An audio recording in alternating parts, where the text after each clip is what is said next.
అందరికీ నమస్కారం. జై శ్రీరామ్, జై జై శ్రీరామ్. ఓం సరస్వత్యై నమః. గురుర్బ్రహ్మ గురుర్విష్ణుః గురుదేవో మహేశ్వరః గురుః సాక్షాత్ పరబ్రహ్మ తస్మై శ్రీ గురవే నమః. శ్రీరామ రామ రామేతి రమే రామే మనోరమే సహస్రనామ తత్తుల్యం రామనామ వరాననే.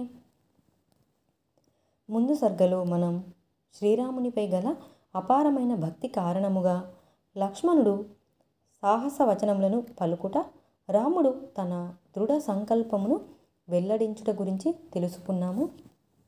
శ్రీరామునితో లక్ష్మణుడు, అన్న నీవు వనములకు వెళ్ళవలదు, పట్టాభిషక్తుడివి కమ్ము అని అన్ని విధములుగా చెప్పడం జరుగుతుంది. కానీ శ్రీరాముడు వనములకు వెళ్ళడానికే సుముఖంగా ఉంటాడు. తండ్రి ఆజ్ఞానుసారం లక్ష్మణుడు అన్ని విధములుగా శ్రీరామునకు, అన్న నీవు వెళ్ళకూడదు, నీకు నేను అండగా ఉంటాను, ఎవరు నీ పట్టాభిషేకమును ఆపినా కూడా వారికి నేను అడ్డుగా నిలిచేదను, ఎలాంటి పరిస్థితినైనా ఎదుర్కొని నీకు అండగా ఉంటాను, ఎవరినైనా ఎదిరించెదను, ఆ విధిని సైతము ఎదిరించి నీకు అండగా నిలబడతాను అని పరిపరి విధములుగా చెప్పుచూ ఉంటాడు. కానీ శ్రీరాముడు దృఢ సంకల్పంతో తండ్రి ఆజ్ఞానుసారం వనములకు వెళ్ళేందుకే సిద్ధపడతాడు. తండ్రి ఆజ్ఞానుసారము విధి నిర్ణయమైన వనవాసమును లక్ష్మణుడితో అన్ని దైవ సంకల్పములే, నేను వనములకు వెళ్ళేందుకే నిశ్చయించుకున్నాను అని చెప్పడం జరుగుతుంది. ఇక్కడ మనము రాముని యొక్క గొప్పతనం గురించి అర్థం చేసుకోవాలి. రామాయణము అయోధ్యాకాండము 24వ సర్గము. నన్నును నీ వెంట తీసుకొని పొమ్ము అని కౌసల్య శ్రీరాముని కోరుట, నీవు మహారాజునకు సేవలు చేయుచు ఇచట ఉండుటయే ధర్మము అని అతడు ఆమెకు నచ్చజెప్పుట, తండ్రి ఆజ్ఞను పాటించుటకు కృతనిశ్చయుడైయున్న శ్రీరాముని మనోభావములను గుర్తించినదై కౌసల్యాదేవి సంతతధారగా కన్నీరు గార్చుచు గద్గద స్వరముతో ధర్మయుక్తముగా ఇట్లు పలికెను. దశరథుని వలన నా కడుపున బుట్టిన శ్రీరాముడు ఏనాడును దుఃఖమునే ఎరుగడు. అతడు మిక్కిలి ధర్మబుద్ధి గలవాడు, అందరి తోడను ప్రేమగా సంభాషించువాడు. అట్టి సుకుమారుడు అడవులలో ఉంచవృత్తితో ఎట్లు జీవింపగలడు. శ్రీరాముని సేవకులు భటులు మృష్టాన్న భోజనములతో ఇచట హాయిగా కాలము గడుపుచుందురు. వారి యజమాని అయిన శ్రీరాముడు వనములలో కందమూల ఫలములను భక్షించుచు ఎట్లు జీవింపగలడు. సద్గుణములకు గని ఎల్లరకును ప్రాణతుల్యుడు అయిన రాఘవుని ఈనాడు మహారాజు అడవులకు పంపుచున్న వార్తను విని ఎవరు నమ్ముదురు? ఈ వార్త ఎవరికి భయమును కలిగింపదు. లోకమునందరికిని ఆనందదాయకుడవు రాజకుమారుడవు అయిన ఓ రామ, నీవును వనవాసము చేయవలసి వచ్చుట నిజముగా దైవికము. దీనిని బట్టి చూచినచో లోకమున ఎల్లరకును సుఖ దుఃఖములను గూర్చుటలో తిరుగులేనట్టి దైవమే బలమైనదని స్పష్టమగుచున్నది. కుమారా రామ, నీ ఎడబాటు వలన కలిగెడి శోకాగ్ని నా మనస్సు నుండియే పుట్టును. నీ ఆగమన నీవు ఎప్పుడు వత్తువాయను చింతయే నా చిత్తమున ఆ శోకాగ్ని ఏర్పడుటకు హేతువు. నా నిట్టూర్పుల వలన కలిగెడి ఆయాసముల వలన ఆ అగ్ని సంభవించును. నీవు కనబడకపోవుట నీ అదర్శనము అనేడి వాయువు దానిని, ఆ శోకాగ్నిని ప్రజ్వలింపజేయును. నా విలాప దుఃఖములే ఆ అగ్నికి సమిధలు. నేను ఏడ్చుట వలన సంతతధారగా స్రవించేడి నా అశ్రువులే దానికి ఆజ్య ఆహుతులు. నా చింతా బాష్పములే బాష్పము, దగ్గు తిక్క పెగలని గొంతు. ఆ శోకాగ్ని నుండి బయల్వెడలేడు మహాధూపములు. గ్రీష్మకాలం నందలి దావాగ్ని ఎండిన పొదలను వలె ఆ శోకాగ్ని నన్ను ఎంతయు కృషింపజేసి మలమల మార్చివేయును. పుత్ర, ముందునకు సాగిపోవుచున్న తన దూడ వెంట పాడియావు వెల్లడి రీతిగా నీవు వెల్లడి చోటికి అడవులకు నేనును నిన్ను అనుసరించి వచ్చెదను. పురుష శ్రేష్ఠుడైన రాముడు తల్లి పలికిన ఆ మాటలను విని మిక్కిలి దుఃఖితయ్యున్న తన జననితో ఇట్లనెను. మహారాజు కైకేయిచే వంచితుడాయెను. నేను అరణ్యములకు వెళ్ళుచున్నాను. నీవు కూడా ఆయనకు తోడు నీడగా ఇచట ఉండనిచో ఆయన నిశ్చయముగా జీవించి ఉండజాలడు. అమ్మా, స్త్రీ భర్తను త్యజించుట క్రూరమైన కార్యము గదా. నింద్యమైన ఆ ఆలోచనను నీ మనస్సునకు రానీయకము. నా తండ్రి అయిన దశరథ మహారాజు జీవించి ఉన్నంత వరకును ఆయనకు నీవు సేవలు నొర్చుచునే ఉండవలెను. ఇదియే సనాతన ధర్మము. శ్రీరాముడు ఇట్లు పలికిన పిమ్మట ధర్మాత్మురాలైన కౌసల్యాదేవి నాయన అట్లే అని ఎవరిని నొప్పింపక మృదువుగా మసలుకొనునట్టి తన తనయునితో నుడివెను. ధర్మమూర్తులలో మేటి అయిన శ్రీరాముడు తల్లి ఆమోద వచనములను వినిన పిదప శోకమగ్నమయ్యున్న యామెతో మరలా ఇట్లు పలికెను. తల్లి, దశరథ మహారాజు అందరికిని ప్రభువు. ఆయన సర్వసమర్థుడు, శ్రేష్ఠుడు, నీకు భర్త, నాకు తండ్రి కనుక ఆ మహానుభావుని ఆజ్ఞలు వచనములు నాకును పూజురాలవైన నీకును శిరోధార్యములు.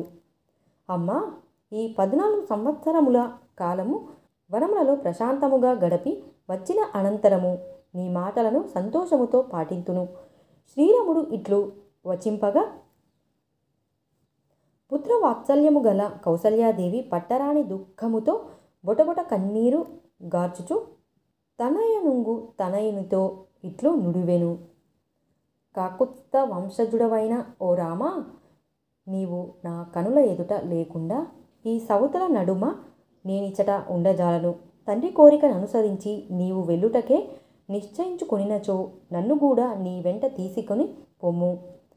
నేనచట నీ సమీపమున వనజీవనమునకు అలవాటు పడిన హరిణి వలె ప్రశాంతముగా ఉందును. ఆ విధముగా కుమిలిపోవచున్న తల్లిని చూచి తానును దుఃఖితుడే శ్రీరాముడు ఆమెతో ఇట్లు పలికెను. జీవిత పర్యంతము స్త్రీకి పతియే దైవము, ప్రభువు కనుక అమ్మా, మహారాజు నేడు నిన్నును నన్నును శాసింపగల స్వామి. ఆయన అశేష ప్రజలకును దిక్కైన వాడు, ప్రజ్ఞాశాలి. ఆ మహారాజే మనందరికిని అండ. భరతుడును ధర్మాత్ముడు, అందరి తోడను మృదుమధురముగా మాట్లాడువాడు. ధర్మనిరతుడైన అతడు నీకు విధేయుడై అనవతరము నిన్ను అనుసరించియే యుండును. ఇదియే నా పరమ విశ్వాసము. నేను అయోధ్యను వీడి వెళ్ళిన పిదప రాజు పుత్రశోకముతో పరితపించకుండా నీవు ఆయనను జాగ్రత్తగా ఆదుకొనుచుండుము. దుర్భరమైన ఈ శోకము వృద్ధుడైన మహారాజును కృంగతీయకుండా అనుక్షణము అప్రమత్తురాలవై ఆయనను సేవించుచుండుము. వ్రతములను ఉపవాసములను ఎంతగా ఆచరించినను, నలుగురిలో ఉత్తమురాలుగా గొప్ప ఖ్యాతి వహించినను, భర్తను అనుసరించుచు ఆయనకు సేవలు చేయనిచో ఆ స్త్రీకి పాపగతులు తప్పవు, నరకము తప్పదు. దేవతలను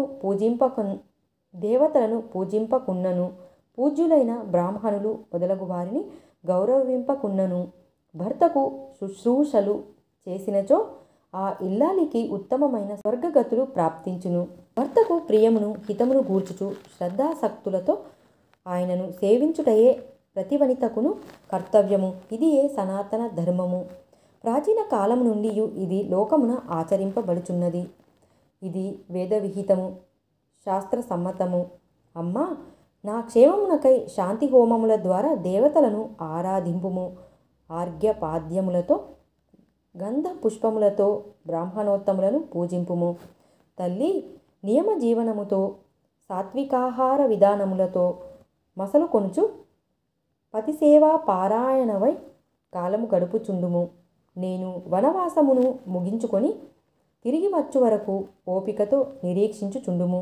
అమ్మా, ధార్మికులలో శ్రేష్ఠుడైన మహారాజు నేను వచ్చు వరకును తన జీవితమును సుఖశాంతులతో గడపునట్లు చూచుకొనుచుండుము. త్వరలో నా వనవాసమును ముగించుకొని రానే వత్తును. అప్పుడు నీకు పరమ సౌఖ్యములబ్బును. శ్రీరాముని వినమ్ర వచనములను విన్న పిమ్మట పుత్ర శోకార్తితో నున్న కౌసల్యాదేవి కన్నీరు మున్నీరుగా దక్కించుచు తన కుమారునితో ఇట్లా నేను నాయన వనములకు తప్పక వెళ్ళి తీరవలయును అను నీ దృఢ నిశ్చయము నుండి నిన్ను మరల్చుటకు నాకు శక్తి చాలకున్నది. వీరా, నిజముగా విధి నిర్ణయము అతిక్రమింపరానిది. కుమార, సరే, జాగ్రత్తగా నిశ్చింతగా వెళ్ళిరమ్ము. నీకు శుభములు కలుగుగాక. నీవు సర్వసమర్థుడవు. నీవు వనముల నుండి క్షేమముగా మరలి వచ్చిన పిదపగాని నా ఈ దుఃఖము చల్లారదు. ఓ శ్రీరామ, నీవు వనవాస వ్రతమును ముగించుకొని చరితార్థుడవై వచ్చినచో మిక్కిలి సౌభాగ్యశాలివై కీర్తి ప్రతిష్టలతో తిరిగి తండ్రి ఆదేశమును పాటించుట ద్వారా నీవు తండ్రిని రుణ విముక్తిని గావించిన వాడవు అగుదువు. అప్పుడు నా మనసు కుదుట బడును, నాకు శాంతి చేకూరును. నాయన రాఘవ, లోకమున ఎప్పుడేమి జరుగునో తెలియదు. విధి నిర్ణయము అనూహ్యము. ఆ విధియే నా మాటను కాదని నిన్ను వనవాసమునకు ప్రేరేపించుచున్నది. నా చిన్నారి రాఘవ మహాబాహు, ఇప్పుడిక వెళ్ళిరమ్ము. కుమార, క్షేమముగా తిరిగి వచ్చిన పిమ్మట మధురమైన నీ అనునయ వచనములతో నన్ను ఆనందింపజేయుదువు గాక. జటావల్కలములను దాల్చిన వాడవై వనవాసమును పూర్తి చేసుకొని వచ్చిన నిన్ను తనివిదీరా చూచడి భాగ్యము నాకు ఎన్నటికో ఏమో. అది ఇప్పుడే అయినచో ఎంత బాగుండును.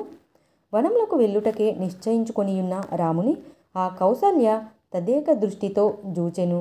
ఆయనకు శుభ పరంపరలను గోరుచు ఆ దేవి శుభలక్షణ సంపన్నుడైన శ్రీరాముని సాదరముగా ఆశీర్వదించెను. వాల్మీకి మహర్షి విరచితమై ఆదికావ్యమైన శ్రీమద్ రామాయణం నందలి అయోధ్యాకాండమునందు 24వ సర్గము సమాప్తము. ధన్యవాదాలు.